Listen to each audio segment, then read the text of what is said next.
Hi, this is Jack Kelly with the Compliance Search Group and the Compliance Exchange. The last video we did was kind of an introductory video discussing what to expect in this job market for compliance people.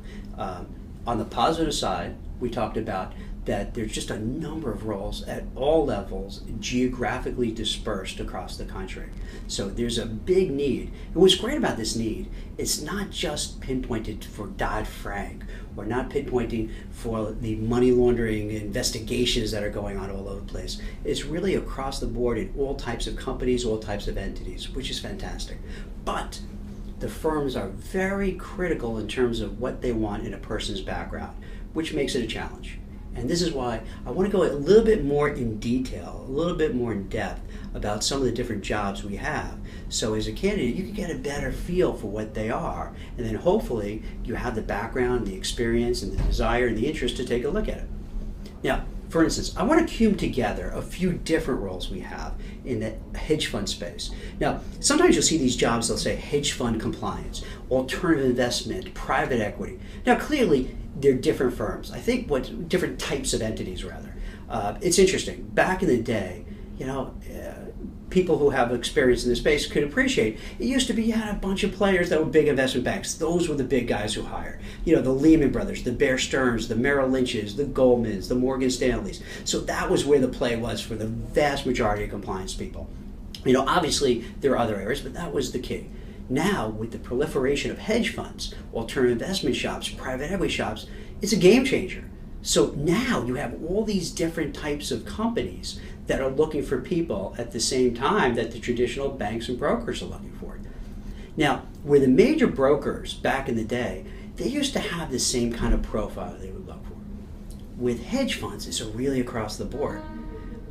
And I think one of the reasons why a lot of people started these hedge funds or migrated to hedge funds, they wanted to get away from these big bureaucratic banks and try something a little bit more entrepreneurial and different. So you don't have the same kind of cultural feel that you have in an investment bank, and each hedge fund is going to be different.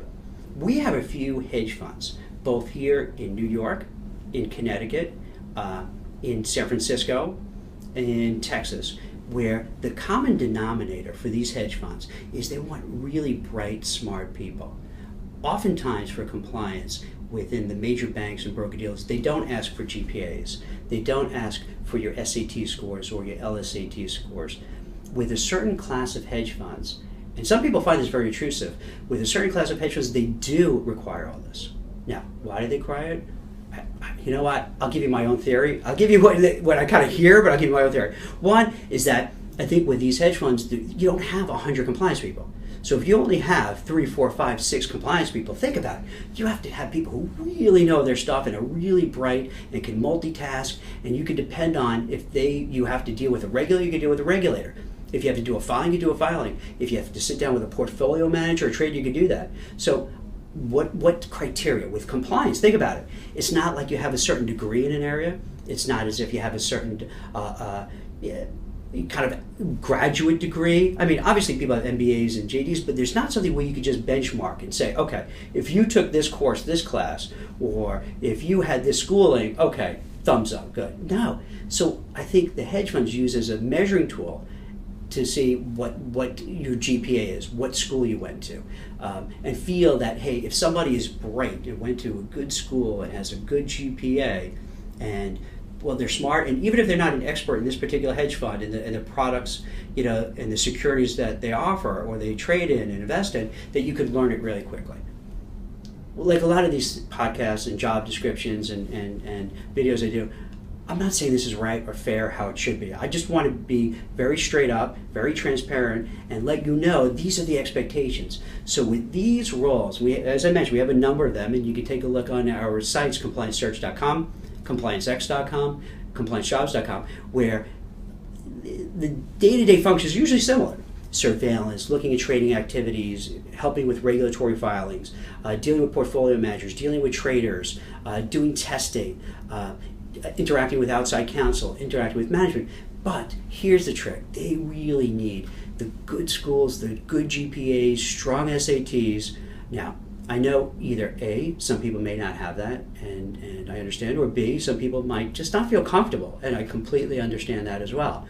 And in part, as I mentioned earlier, I think they have certain reasons which some make sense, some don't. Think about it. If you're a hedge fund that's a quant-driven hedge fund, right? Wouldn't you want to hire just the rawest brains possible, like the smartest MIT PhD graduates? The folks who go into Stanford and have graduated college at 14 and have a PhD in mathematics, and they're just geniuses. They may not be able to put a sentence together. They may not be able to have any social skills whatsoever, but they're just smart, and that's why they need it. So I think sometimes with these firms, when they look for people outside of compliance, that's their benchmark. They don't care if they have the social skills. They want to make sure that this person could just crunch numbers, they could write computer code, etc. So unfortunately, then they have this big picture that's for the whole firm, and compliance gets caught up in it. So the bottom line is, for a certain sector of these hedge funds, if you went to a top school, it doesn't have to be an Ivy League school, but top tier school,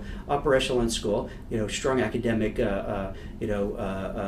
understanding, with getting very solid GPA. Let's talk about 3.4, 3.5 higher, strong SATs or LSATs, and you feel, hey, I would like to go into a hedge fund. This is something I want to do.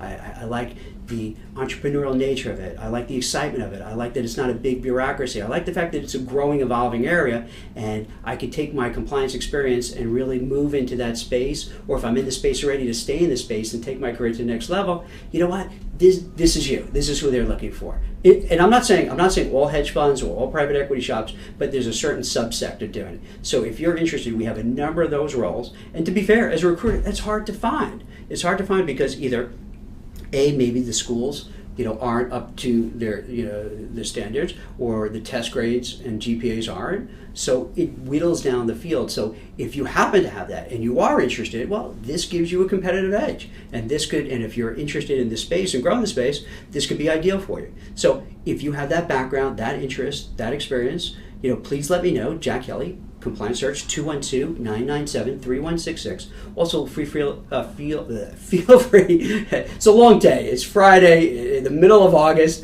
I'm running out of steam, but I figured let me get this out on our newscast and our newsletter before the end of the day. And my email is jkelly, JKELLY, at compliancesearch.com. So thanks. Hope this is helpful. I think I'll get better as I go along with this. I was getting used to the podcast. Now I'm getting used to the video cast. So slowly but surely I'll improve. But hopefully this was okay. So feel free to call me, email me, and have a great weekend, and we'll have another video next week. Thanks. Bye-bye.